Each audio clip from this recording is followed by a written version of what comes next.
దోశ పిండికి నానబోయడం మర్చిపోయారా? అయితే ఇలా చేసి చూడండి, తప్పకుండా చాలా బాగుంటాయి. మనం మార్నింగ్ నానబెట్టి ఈవినింగ్ అయితే మనం రుబ్బేసుకుంటాం కదా, అలా కాకుండా ఇలా ఒకసారి ట్రై చేయండి. ఈ గ్లాస్తో 2 గ్లాసుల బియ్యం తీసుకున్నాను, ఒక హాఫ్ గ్లాసు మినపప్పు తీసుకున్నాను, పావు గ్లాసు శనగపప్పు, పావు టీ స్పూన్ మెంతులు తీసుకోవాలి. తీసుకొని ఇంకా వాష్ చేసుకోవాలి. 2 సార్లు అయితే కడగాలి, కంపల్సరీ 2-3 సార్లు కడగాలి.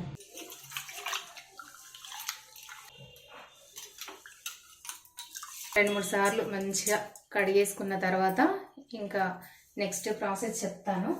ఇలా మంచిగా 2-3 సార్లు కడిగిన తర్వాత ఇప్పుడు ఒక మిక్సీ జార్ తీసుకోండి. అదేంటి ఇందులో నీళ్లు వేసి నానబెట్టరా అంటే అస్సలు నానబెట్టాల్సిన పని ఏం లేదండి.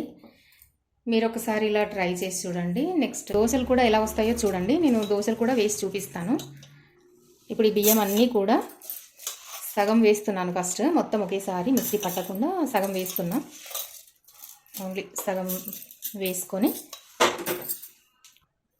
చూడండి, సగం మాత్రమే వేసాను. ఇంకా సగం ఇలా ఉన్న గిన్నెలో ఇవి నెక్స్ట్ రౌండ్కి నేను మిక్సీ పట్టేసుకుంటా.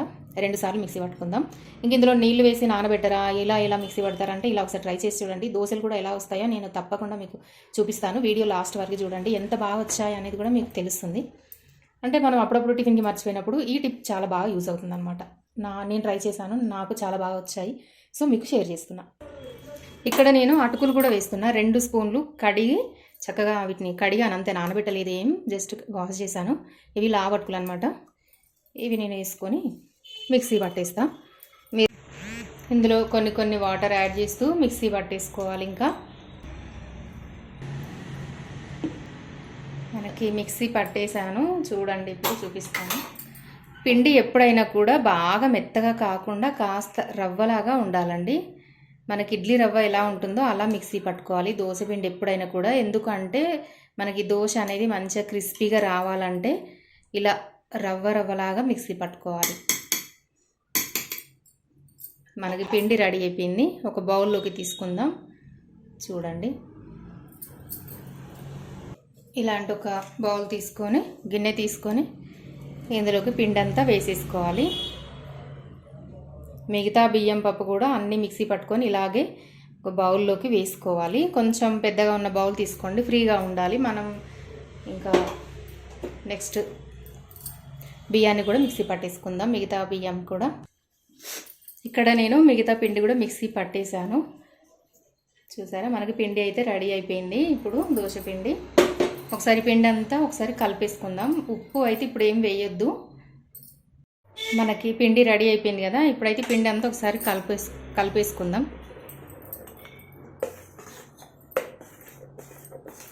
ఇలా పిండి అంతా బాగా కలుపుకోవాలి. ఎందుకంటే మనం అటుకులు ఒక రౌండ్లోనే వేసాం, ఎందుకంటే మనం అటుకులు కూడా వేసాం కాబట్టి పిండి అంతా ఒకసారి కలుపుకోవాలి. పిండి అంతా బాగా కలుపుకున్నాక ఇప్పుడు గాలి అనేది పోకుండా చక్కగా ఇలా మూత పెట్టేసుకోవాలి. ఒక ప్లేట్ మూత పెట్టేసుకోవాలి. ఇలా మూత పెట్టిన తర్వాత సాయంత్రం వరకు కూడా ఇలాగే ఉంచుకోవాలి. మీరు ఒకవేళ మార్నింగ్కి దోశ చేసుకోవాలనుకుంటే నైట్ ఈ పిండిని ప్రిపేర్ చేసుకొని, మీరు ఒకవేళ మార్నింగ్ దోశ చేసుకోవాలి అనుకుంటే నైట్ ఈ పిండిని ప్రిపేర్ చేసుకొని నైట్ అంతా నానబెట్టేసుకోవాలి. ఒకవేళ సాయంత్రం మీరు దోశలు చేసుకోవాలనుకుంటే మాత్రం మార్నింగ్, నేనైతే మార్నింగ్ రుబ్బేస్తున్నాను, మార్నింగ్ రుబ్బేసుకొని సాయంత్రం దోశలు వేస్తాను. సో ఇలా పిండిని ప్రిపేర్ చేసుకోవాలి, చాలా బాగా వస్తాయి. మీకు దోశలు కూడా ఎలా వచ్చాయో నేను చూపిస్తాను.